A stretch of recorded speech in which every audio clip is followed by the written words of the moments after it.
Hey, agents. Today we're talking about how's the market, and we just got off our public Facebook Live talking about the same subject.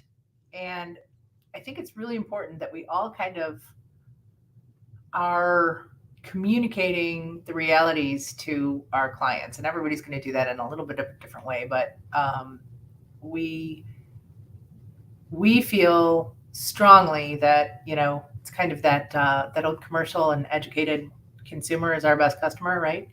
The more people know about the market, the less afraid they are.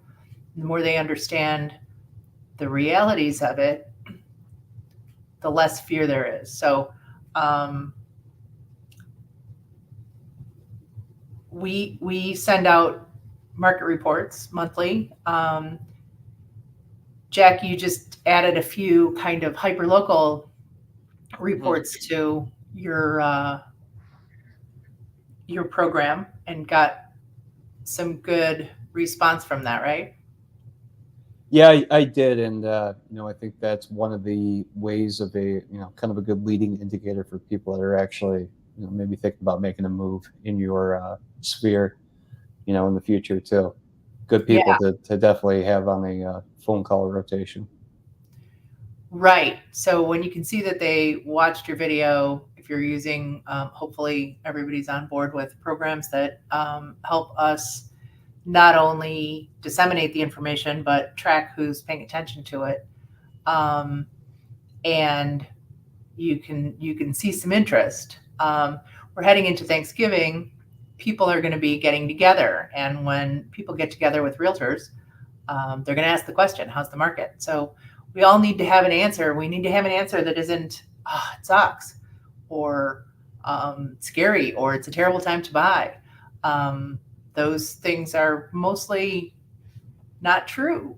It's Well, always I mean, and with the rates coming, I mean, we had rates hitting 8% last month, and we were down the biggest percentage we've been down in 16 weeks, coming back into the low sevens.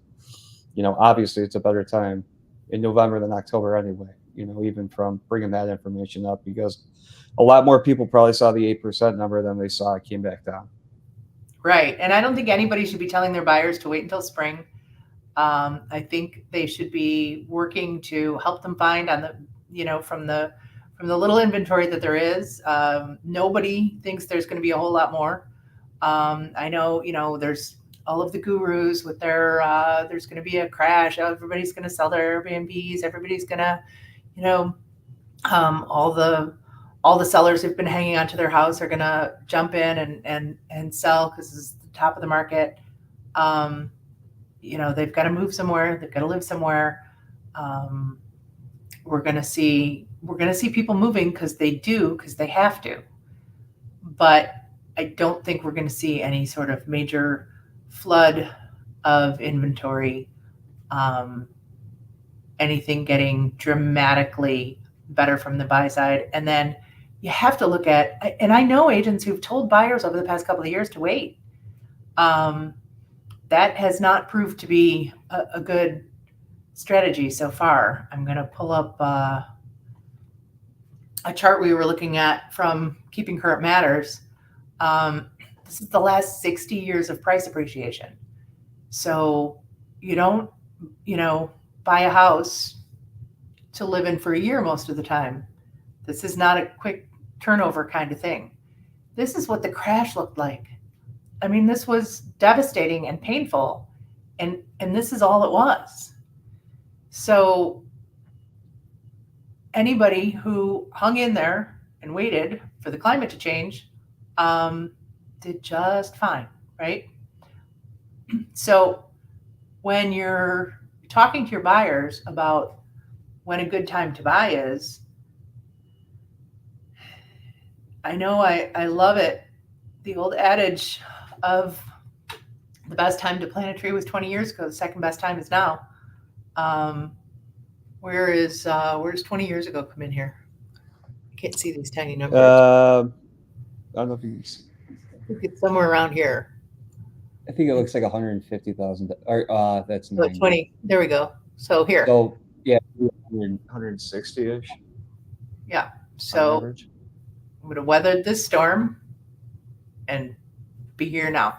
Now, I hope that this does not continue, this practically vertical um, increase. Nobody thinks that's going to keep happening, but that major trend is definitely you can draw a line from here to here, right?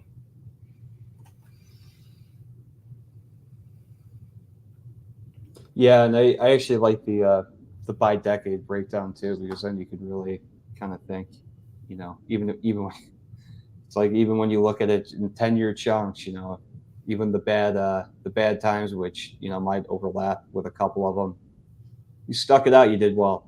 Yep. Yeah, exactly. So again, old adage, don't wait to buy real estate and wait. So I think you can very confidently talk to your buyers about the long-term investment. Um, if they were those buyers who got beaten up in the spring, and even I mean we're still seeing some multiple offers. Um, it's not like it doesn't exist, but it's a lot better, a lot more breathing room than there was 8 months ago, and most likely we're going to get right back into that. So this is the time we should all be talking to our buyers about getting out there and looking at moving. So let us know what your experience is, what's happening with your buyers and sellers. What are they thinking? What are they afraid of? Um, are there some tools that you can use to help them understand? I love the charts from Keeping Current Matters. Hmm. They do such a great job of putting it all together in an easily digestible format. Yeah, I think they're great. They're great things to take and show, and back up what you're talking about. Yeah, so we had the pleasure of um, being invited to Eric Hamilton at Guaranteed Rates co-presentation with Keeping Current Matters yesterday, and it was just really insightful. Took a lot of the fear out of the conversations, and I think that's what we as trusted advisors and real estate agents need to be doing right now. So Definitely. drop us a comment. We would love to have a conversation. If you don't agree with us, we'd like to hear that too. I'd love to get in a Facebook fight with any of you. Um, and let's keep the conversation going because this is how everybody learns and how everybody gets better. I learned a ton of stuff yesterday, um, and I do not have a mind that retains numbers, but when you put it in a pretty picture, Hmm. and as I said, this picture really tells a story, right? I mean, that is just astounding.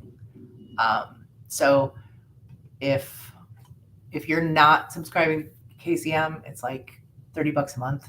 Do it.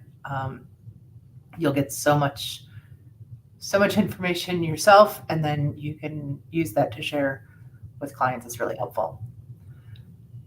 So, anything else to add, Jack? I kind of did a monologue there. No, I mean I totally agree. I think it's one thing to talk numbers and another to show them, and it's a good time to really strengthen your marketing skills as far as not even really marketing, but presentation skills, and talk to people about what the reality is, and show them. I think when you show things that even for clients, they retain it a lot better too. There was another really good slide that Eric had that showed the um, headlines over the past 10 years, Yeah. and they were just absolutely ridiculous. So that's something we all have to try to rein people in from and find the truth in those stories. It's usually buried 3 paragraphs down after the hype and hyperbole. Well, and the other thing too is like, when you make a negative prediction or a negative assessment, there really isn't the consequences that, when you talk about things going in a positive way and it doesn't happen, that you get back. But the Yeah. truth is, I mean, you're not really being conservative when you're not being totally honest about like the way the trends are. Like that's not really being conservative. Like being conservative is actually looking at the reality that, homes have continued to appreciate and, making an actual judgment call. And that's a really good point. I've had a lot of risk sensitive buyers who would consider themselves very fiscally conservative. And when they get scared or when they get confused or when they have too many choices, they do nothing. And that can be the riskiest thing you can do, right? Right. So yeah, I mean, because you got to look at do the math. If you really want to know what the risk is, what's your current situation? Are you renting? Are you going to be able to outsave that? What if it appreciates 5% next year? What if it's 1%? right. What about what you would have taken off your mortgage in the meantime? Because I don't think that I think there's a very watered down mindset when it comes to the financials of home ownership in this market, and especially with the negative headlines of that, people think that being cautious is a safe choice, and it's really, not. Yeah, exactly. And you have to live somewhere. And the thing we always come back to is, are you living in the right place? So if you have clients who are saying, well, we're just gonna hang in here where we're all uncomfortable and not enjoying our day-to-day life, so that we can somehow time the market, beat the market. They're losing in so many ways, and financially is just one of them. But we need to be the people who are the voice of reason, who guide our clients. And then, there's a lot of the onus is on us to educate ourselves and to really understand. I think that that's probably the most important thing we do as agents is understand it ourselves so we can help people make good decisions. So the internet has brought us so many opportunities for learning. There's so many great people who have fabulous insight. The webinar we went to yesterday was broadcast on Zoom, as well as a bunch of us got together in Eric's office. So there's no excuse not to be the expert in all of this stuff, because And you have to have an answer for when Yahoo Finance runs a bad article. Exactly. And the truth is you probably do know more than them. Definitely. And be able to show it. And that's where I think being able to show it and having that data in a really good format that makes it digestible, backs up what you're verbalizing to people. Yeah, and when you can add that layer of your expertise on top of what, for instance, KCM gives you, that's where you really stand out to your clients, and that's what all of us good agents need to be doing right now. So thanks everybody for tuning in. Please drop your comments, and we will see you next week. Danielle will be back next week. Thanks for having me again. Thanks for being here. Take care.